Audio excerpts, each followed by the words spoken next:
If you're anything like me, the thought of draining an ecosystem pond to give it a clean seems like a lot of unnecessary hard work and effort, not to mention expensive if you want to hire a professional to do it. So here's how I clean mine without doing a full drain out, and it only takes 15 to 20 minutes, once or twice a year.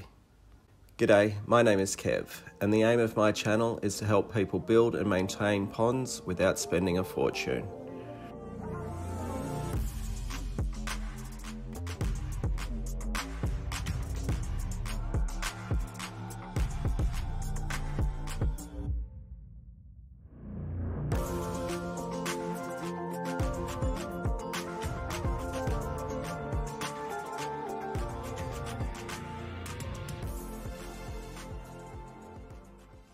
This is my Aquascape pond. This way of cleaning is going to work on any ecosystem style pond. An ecosystem pond is just a pond with rock, gravel, plants and fish. This is my budget ecosystem pond that I built much cheaper using my own DIY filters. So whether you buy a kit or DIY version, you can clean it without draining. The first thing you want to do is turn off the pump. This is just as a safety precaution. I personally like to use low volt pond pumps as they're a safer option in my opinion. Now I start by cleaning out the skimmer. This one has a leaf basket and a very coarse sponge that protects the pump from any debris. I like to remove the pump from the plumbing and give it a good check over. I pull off the protective screen, make sure it's not clogged and give the impeller a quick look. Getting the cage off this Aquasurge pump was a bit of a pain. I needed to coax it off with a screwdriver.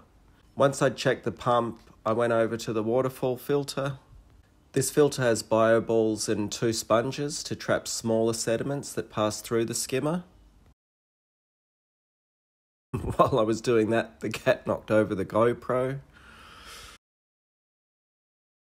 This Waterfall filter has a rock tray, and that's used to help naturalize the filter. I also like to add some plants in with the rocks, just to help disguise it more, and it helps filter the water also. I use Bacopa Muneria, that's one of my favorite ones. So before you can get right in there to the sponges and the bioballs, you need to remove that rock tray.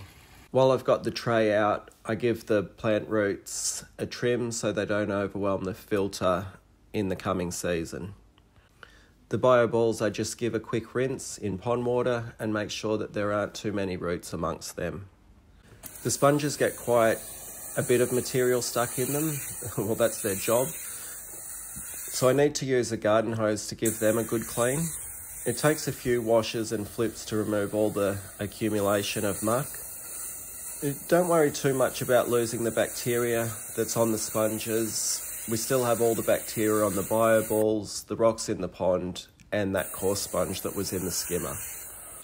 Now that all the sponges are clean, I completely drain the filter. I pump it out with my pond vac. I only have a vac because I've got so many ponds. If I just had one, I don't think it's worth the investment, unless of course you had a really big pond. If you don't have a vac, you can just use a cheap aquarium siphon. I'll put a link to what I'm talking about in the description.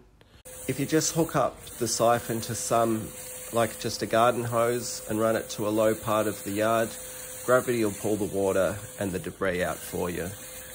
Anyway, once the Waterfall filter was cleaned out, I moved over to the skimmer and did the same. Once both of the filters had been emptied of the dirty water, I put everything back together.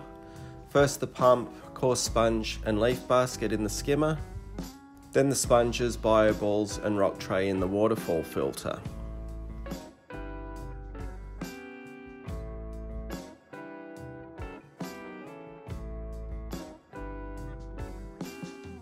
Now while I've got the vac out, I'm going to go ahead and give the pond itself a bit of a once over.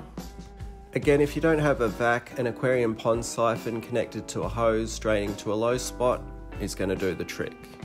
You don't need to get every little bit of debris. Once the pump is turned back on, it'll be sucked into the skimmer and any small bits and pieces will get deposited into those nice clean sponges. I don't mind if you drain up to 50% of the water. You can drain less if you like. Apart from any rain overflowing the pond, this is the only water change that this pond's going to get for the year. So now you can refill the pond. Because I'm using tap water, it's important that I add a dechlorinator. Here's the one I've been using. It's just the same as I use in my aquariums. I'll put a link for that as well in the description if you're interested. While I'm waiting for the pond to refill, I just do a little bit of gardening around the edges. Oh, and I should also mention that the best time of year to do this is in late winter, early spring, or late autumn, early winter. It's not a task that you should be doing in summer, even though putting your hands in the water is much more pleasant when it's warmer. In summer, the biological processes are in full swing and should be working well to keep the pond clean and looking good all on their own. So once the water is full enough for the skimmer to operate, I flick the power back on, give the pond a quick little net for any plants that I dislodge during my gardening, put the skimmer lid back on, and I'm done. This clean out for the year took just over 15 minutes. And best of all, didn't need to call out a professional with their equipment and spend a lot of money, kick the fish out, drain the whole thing, pressure wash it, and put everything back together.